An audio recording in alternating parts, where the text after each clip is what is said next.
Senator Lindsey Graham blocked a resolution on Wednesday that would have actually formally recognized the Armenian genocide. So now that's something important because A, it actually happened, and B, the Turkish government still at this point does not actually recognize the deaths of 1.5 million Armenians. Big problem, huge problem, right?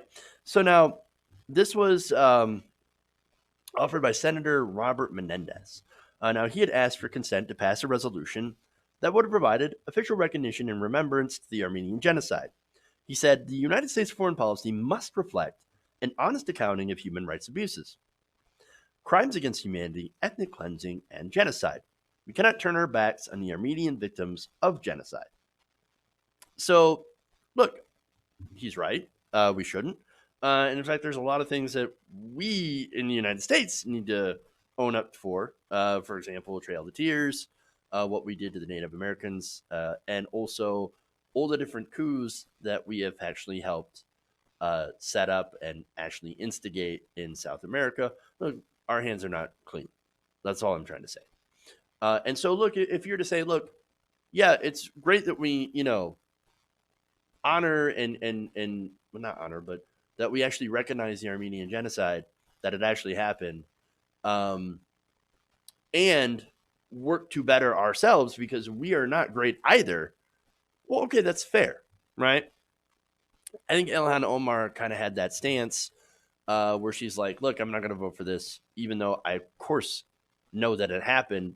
But again, our hands aren't clean, and we have a lot of other genocides to also recognize." And again, that's her stance. I don't necessarily agree with it because it's really there's no harm in actually letting this go through and also pushing for us to recognize all the other stuff, especially the stuff that we ourselves got wrong, right? But that's not what Lindsey Graham's position is. Lindsey Graham apparently had listened to the Turkish president. So no, this is President Erdogan, and he had scolded the House passed resolution and instead promised to establish a history commission. No, dude, it happened. I know. They don't like to admit it that it happened. I get it. It happened. You need to recognize the mistakes of your country. And look, this happened during the Ottoman Empire anyway. This is before they were known as Turkey, and so you can recognize it. Just do it already. But anyway, Graham, he objected to passing the resolution. He said that senators shouldn't, quote, sugarcoat history or try to rewrite it. Where is the rewriting? Where's the sugarcoating in this? I don't understand. Where is it? Where is it? There's no other explanation to this other than the fact that Lindsey Graham had just came out of a meeting with Donald Trump, Erdogan, and a group of GOP senators. In fact, he said, I just met with President Erdogan and President Trump about the problems we face in Syria by the military incursion in Turkey. I do hope that Turkey and Armenia can come together and deal with this problem.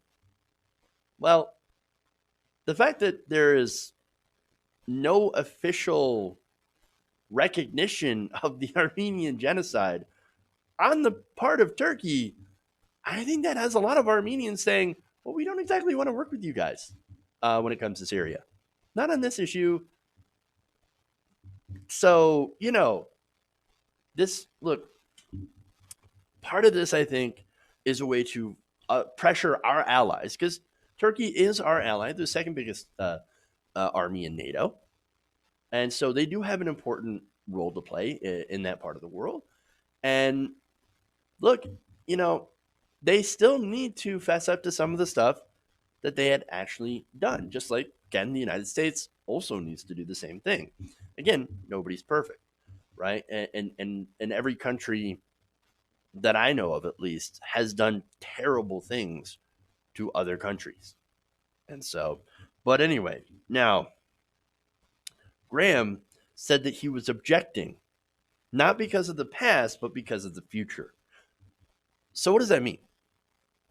I mean, honestly, what is I don't understand other than what? Daddy Trump has business ties with Turkey.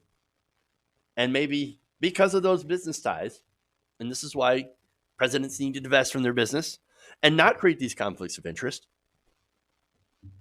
He was afraid of jeopardizing that revenue stream from Trump Tower Istanbul. And then Graham, being the little toady that he is, and believe me, that's what he is, he says, oh, yes, sir. Don't care. 1.5 million Armenians, doesn't matter. Don't care. Not going to recognize it. We're going to do what you want, Erdogan. Ridiculous. Absolutely ridiculous, weak, pathetic, spineless. But that, I mean, at its core, that's Lindsey Graham for you. Look, there's no excuse to deny reality. That same area in northern Syria, by the way, is where the Ottoman Turks slaughtered 1.5 million Armenians. I mean, and they're doing the same, or at least they were doing the same thing to the Kurds. And Donald Trump letting it happen because, hey, I got business ties. Not only that, but he says, I want the oil. So here's Donald Trump saying, I'm going to do war crimes. We're going to take the oil in northern Syria. So he moved all of our troops out of the way of the Turks to go and protect the oil fields. We're going to take the oil. Well, thank you for admitting war crimes, moron, idiot, a disgusting human being. It's gross. Super gross. And look, again, all you got to do is follow the money, especially the personal business ties that Trump has with the nations that he lets, in some cases, get away with literal murder. Like, for example, Saudi Arabia.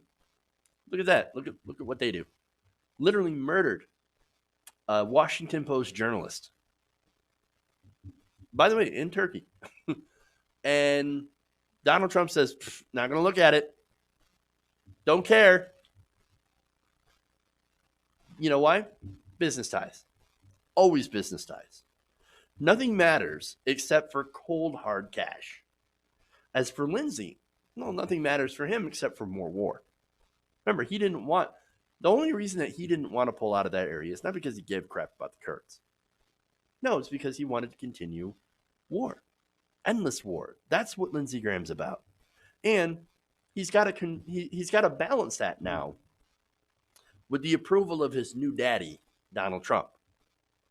So now Graham got a little bit of backlash, which I'm sure he's getting the vapors over. This is from author and activist Amy Siskin. She called the development, quote, so deeply troubling and happening in the light of day. What's wrong with this man?